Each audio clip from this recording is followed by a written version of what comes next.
안녕하세요. 닥터 유 유태우입니다. 오늘의 주제는 노인 우울 완치 훈련입니다. 노인 우울, 젊은 사람도 우울이 많은데요. 노인들이 또 우울이 많습니다. 우울이라는 것은 크게 이제 세 개의 증상을 갖죠. 첫 번째가 삶의 의욕 감소입니다. 두 번째가 우울감, 이제 감정, 느낌이 있는 거죠. 세 번째가 활동이 감소됩니다. 이 세 가지거든요. 삶의 의욕이 감소된다. 그럼 뭐겠어요? 일상이 재미가 없어요.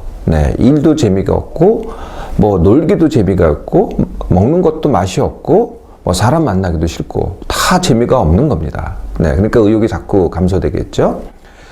우울감이라는 것은 그냥 슬퍼요. 그냥 눈물이 자꾸 나요.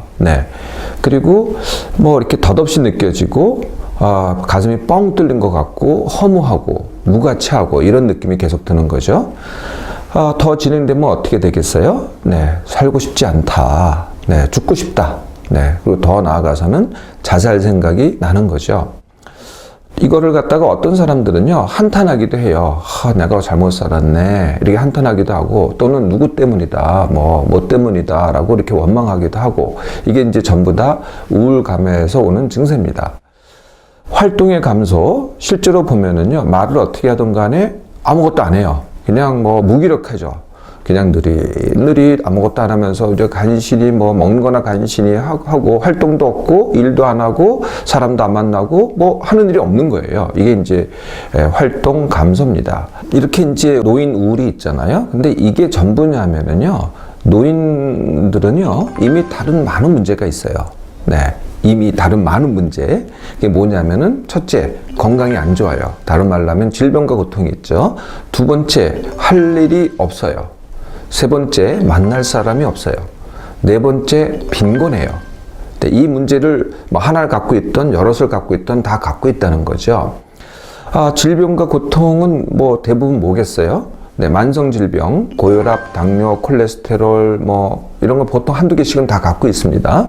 거기다가 관절염은 거의 모든 사람이 갖고 있다고 봐야죠. 무릎, 아니면 허리, 다 갖고 있어서 이거는 이제 정말 통증으로 와요. 고혈압, 당뇨, 콜레스테롤 이런 것들은 이제 통증으로 오진 않죠. 그런데 관절염은 맨날 아파요. 그리고 이제 또 골다공증도 와요. 이 골다공증과 관절염은 이제 서로 다른 건데요. 골다공증은 어떻게 오냐면은 이렇게 허리가 굽어요. 키가 작아져요. 이렇게 노인들 보면 이렇게 허리가 자꾸 굽잖아요. 피려고 해도 잘 안 펴져요. 그게 이제 이 골다공증 때문에 척추가 조그만 미세 골절이 와가지고 자꾸 가라앉기 때문에 그런 거거든요. 키도 그래서 작아지는 거고요. 그리고 또 골절이 잘 와요. 살짝 넘어졌는데도 팔목이 부러진다든지, 아니면 발목이 부러진다든지, 아니면 척추 골절이 온다든지, 심하게는 고관절 골절 이런 것들이 오기도 하죠. 또 기능의 문제도 있습니다. 두통이 있다든지, 잠을 못 잔다든지, 피로하다든지, 소변을 자주 본다든지, 아니면은 요실금이 있다든지, 이런 모든 기능 장애들이 또 같이 있죠. 이 전체가 이제 고통이 됩니다. 두 번째는 할 일이 없죠. 자이든 타이든 점점 할 일이 없어집니다. 그게 일이 됐던, 아니면은 돌봄이 됐던, 아니면 봉사가 됐던, 뭐가 됐던, 공부가 됐던, 학습이 됐던 자꾸 할 일이 없어지는 거예요. 세 번째는 만날 사람이 없어집니다. 가족은 점점 멀어져 가요. 희한하게도요. 그리고 친구도 이제 하나 둘씩 떠나가기도 하지만 죽어가기도 합니다. 진짜 없어지거든요. 그러다 보니까 친구도 점점 없어져 가는 거죠. 그래서, 만날 사람이 또 없어져 갑니다. 네 번째는요, 점점 빈곤해져 가요. 그렇다고 생계가 걱정되는 그런 수준은 아닙니다. 그런 사람도 물론 그런 노인도 있긴 하지만은, 대부분의 노인들이 그렇진 않거든요. 근데 상대적으로 이전에 가졌던 것보다는 덜 갖게 되죠. 이전에 썼던 것보다는 덜 쓰게 되거든요. 이게 이제 상대적 빈곤이 됩니다.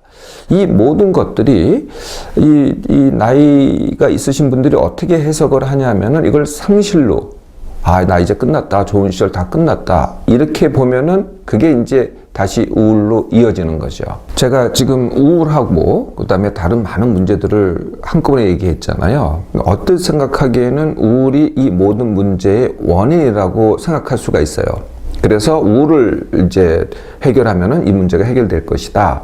이렇게 보는 거죠. 그러면 이제 우울을 치료해야 되지 않겠어요? 네, 그럼 다른 것도 좋아질 것이다. 이렇게 생각하는 거죠. 그렇지 않습니다. 지금 제가 말씀드렸던 문제 중에 하나가 우울일 뿐이라는 거죠. 제가 질병과 고통 얘기했잖아요. 그 질병과 고통의 하나 중에 우울이 되는 거죠. 따라서 우울은 뭐예요? 증상인 거죠. 그러니까 증상을 치료한다고 다른 모든 문제가 원인이 되는 거고요. 우울은 그 중에 한 증상. 그래서 증상을 치료한다고 원인이 해결되는 게 아니라는 거죠. 노인들이 자살률이 굉장히 높다는 거 여러분들 아세요? 네, 우리가 이제 신문지상에 보면은요, 뭐 10대, 20대가 이렇게 집단 자살을 했다. 네, 이런 거 이제 많이 보시잖아요. 실제로 자살률을 보면은요, 노인들이 훨씬 높습니다. 네, 그래서 10만 명당 우리가 자살률을 계산하는데요. 20대, 30대 자살률은 불과 10만 명당 20명, 30명, 많아봤자 그렇습니다. 그런데 노인으로 가면 갈수록 이 수치가 기하급수적으로 늘어나요. 그래서 10만 명당 100명, 200명 이런 수로 넘어갑니다. 5배, 10배, 5배, 10배 거의 이런 수준으로 높아져 가는 거죠. 노인들이 훨씬 자살할 위험성이 높다는 거죠. 이렇게 자살률이 높은 거를 우울만 보면은 우울증 때문에 자살한다 이렇게 생각하잖아요. 그렇지 않습니다. 우울도 증세이기 때문에 우울 때문에 자살했다기보다는 이 노인들이 갖고 있는 다른 모든 문제 때문에 그걸 상실로 받아들이는 그 상황 때문에 자살을 선택을 한다는 거죠. 이제 노인 우울의 전체 문제를 이해하셨죠? 예, 그러면은 완치훈련은 어떻게 하면 될까요? 네, 그러니까 우울을만 해결하는 게 아니고요. 통째로 몸과 마음과 삶을 통째로 해결하는 거죠. 그것도 하나씩. 이게 완치훈련입니다. 그 첫 번째는 당연히 마음 훈련입니다. 나 이제 다 살았다. 네, 이러면 이제 방법이 없습니다. 네, 안 살겠다고 하면 무슨 방법이 있겠어요? 그런데 이제부터다 라고 해보세요. 이건 마음먹기에 달려있거든요. 실제로 내가 나 다 살았다고 하더라도요, 내가 자살하지 않는 한은 절대로 안 죽습니다. 네, 해보세요. 죽나? 네, 지금 그냥 가만히 내가 자살을 안 하잖아요. 예, 그러면은 남자는 보통 95세, 여자는 보통 100세까지 삽니다. 네, 이제 두고 보세요. 어떻게 되나요? 그래서 보통 노인들도요, 아무리 모자라도요, 20, 30년은 좋게 남아 있어요. 네, 20, 30년이면은요, 뭘 다시 해도 된다는 거예요. 네, 이제부터 다시 시작하면 됩니다. 그래서 어떻게 하느냐? 이게 이제 선택이라는 거거든요. 나이 들면은 다 이렇게 돼. 예, 이게 전체의 50%에 불과합니다. 다 이렇게 어쩔 수 없어 하는 게 모든 사람이 그런 게 아니고요. 50%에 불과하거든요. 10%는 어떠냐? 10%를 우리가 비참한 고령이라고 해요. 계속 병들고 병원 다니고 고통 속에 살고 점점 더 빈곤해지고 이걸 비참한 고령이라고 합니다. 이게 10%고요. 또 다른 10%가 있어요. 그게 누구냐면은 9988, 234 하는 분들입니다. 이건 선택이에요. 내 마음만 바꾸면은 그게 바로 시작이 되는 거거든요. 자, 이제 다 살았다고 하지 마시고요. 이제부터 9988, 234 하겠다고 해보세요. 네, 달라지기 시작합니다. 이제 나는 과거에 이랬어. 과거 얘기 좀 그만하세요. 20, 30년이 남은 사람이 무슨 과거 얘기합니까? 이제 새로 시작해 보세요. 어린애들 과거 얘기하는 거 봤어요? 미래 얘기만 하잖아요.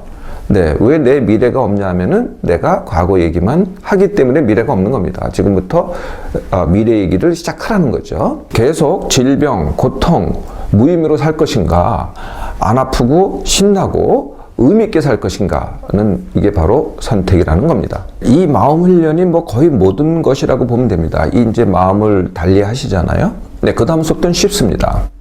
그 다음에 해야 될 훈련은 당연히 내 몸만 회복 훈련과 숙면 훈련입니다. 이건 정말 기본 훈련이니까 이것부터 시작하시라는 거죠. 내 몸만 회복 훈련, 귀가 따갑도록 들으셨죠? 같은 시간에 일어나기, 같은 시간에 밥 먹기, 하루에 뭘 해도 10% 남기기. 예, 쉼 훈련, 네, 쉼 훈련은 내가 의도적으로 의식이 있는 상태에서 쉬는 겁니다. 몸도 안 쓰고 생각도 안 하고 이게 쉼 훈련이고요. 이럴 때는 안졸기를 하셔야 됩니다. 쉬면서 안졸기. 졸면은 숙면이 안 됩니다. 이제 밤이 됐잖아요. 네, 기상 시간 정해놓고 졸리면 눕는 시간 정해놓고 그 위에는 안졸기를 하시고요. 졸리면 눕는 시간 이후에도 졸려야만 눕는 겁니다. 이렇게 해서 점점 내가 안 자겠다고 하면은 한 번 자고 깊게 자게 됩니다. 이게 이제 숙면 훈련이죠. 여기까지 하셨잖아요. 예, 그러면 이제 그 다음에 해야 될 게 몸만 보통 만드는 겁니다. 내가 지금 현재 병이 있고 고통이 있잖아요. 이거는 완치 훈련 하시면 돼요. 사실 이렇게 남한테 맡기면, 의사한테 맡기고 약에 맡기고 뭐 시술에 맡기면 이게 완치가 안 됩니다. 그런데요, 내가 스스로 완치하겠다고 하잖아요. 그리고 훈련을 해보세요. 하나씩 해보세요. 못 고칠 병이요. 정말 뭐 암의 말기라든지 뭐 내가 뭐 이 내가 중환자실에 누워 있다든지 의사의 도움이 또는 뭐 의술의 도움이 꼭 필요한 이런 상황만 아니라면은 내가 훈련해서 못 고칠 병이 거의 없습니다. 네, 그 다음서부터는 더 순탄해집니다. 내가 이제 좀 더 건강해지잖아요. 그러면은 당연히 할 일을 찾으세요. 네. 일이 제일 좋습니다. 뭐, 그 다음에 일이 아닌 거를 이제 봉사, 돌봄 이런 게 있는데요. 일단 일이 더 좋습니다. 일은 나한테 돈을 줍니다. 그리고 친구를 만나게 합니다. 그리고 소속을 줍니다. 네. 그리고 나를 성장시키죠. 그래서 일을 먼저 선택하고요. 그래도 안 되면은 봉사 또는 돌봄, 네, 가족들의 돌봄 이런 걸 하시면 됩니다. 당장 그게 안 되시면은요, 그래도 또 할 게 있습니다. 그냥 주위 사람들하고 놀기를 하세요. 아무것도 안 하고 집에 있는 것보다는 훨씬 낫습니다. 그리고 공부도 좋습니다. 요새는요, 배울 기회가 굉장히 많거든요. 뭐, 도서관가도 가르치는 사람 많고요. 또 이렇게 각종 지방자치단체라든지, 하여튼 단체에서 이렇게 무료로 해놓은 강의가 굉장히 많습니다. 네, 그걸 TV나 이런 걸로 보지 마시고요. 가급적이면은 강연장에 가세요. 네, 이게 훨씬 낫습니다. 사람도 만나고 가서 보기도 하고 이렇게 배움부터 시작을 해보시라는 거죠. 그러면 이제 할 일이 생기잖아요. 네, 그러면 그 다음에 사람 만나기를 하는 겁니다. 사람 만나기도 왜 나를 아무도 안 찾아주나 이러지 마시고요. 내가 먼저 멀어졌던 가족을 다가가도록 하세요. 네, 처음엔 좀 번거롭고 좀 뭐 이렇게 마음 상한 일이 있다고 하더라도요, 결국은 다가가면은요, 만나게 돼 있어요. 네, 두 번째는 남은 친구라도 연락을 하세요. 만나자고 하세요. 세 번째는 모임에 가세요. 네, 이게 또 잘 살펴보시면은 나름대로 여러 가지 모임이 있습니다. 되게 모임은 그렇게 크게 비용이라든지 노력 안 하셔도 대부분 다 받아주거든요. 가서 시작을 하세요. 그리고 뭐 어떤 걸 통해서든 새 친구를 사귀기 시작하세요. 그럼 만나는 사람들이 많아집니다. 자, 이렇게 일단 시작했잖아요. 네, 그러면은 그동안의 악순환이 선순환으로 바뀌기 시작합니다. 뭐 한 번에 바뀌는 건 없어요. 지금 현재 내 상태가 된 것도 하루 이틀 된 게 아니고 이렇게 계속 악순환해서 온 거거든요. 네, 좋아지는 것도 마찬가지입니다. 이렇게 차근차근 좋아집니다. 그 단계를 보면은요, 내가 질병과 고통 속에 있었잖아요. 네, 그러면 일을 못 하게 되죠. 예, 그러면 사람을 못 만나게 됩니다. 그러면 빈곤하게 되죠. 그러면 더 아프게 됩니다. 이게 이제 악순환 하는 거거든요. 그 반대는 뭘까요? 내가 덜 아픕니다. 그러면은 할 일을 찾아요. 그러면 사람을 만나게 됩니다. 그러면 경제적인 여유가 생기죠. 그러면 덜 아프게 됩니다. 이렇게 해서 선순환 하는 거거든요. 그렇게 해서 앞으로 20, 30년을 신나게 살아가는 거죠. 네, 나이가 몇 살이라고 하더라도, 아무리 나이가 많다고 하더라도 다 산 것이 아니고요. 이제부터입니다. 내일 죽는다고 하더라도 이제부터입니다. 자, 이제부터 새로 시작해 보겠습니까?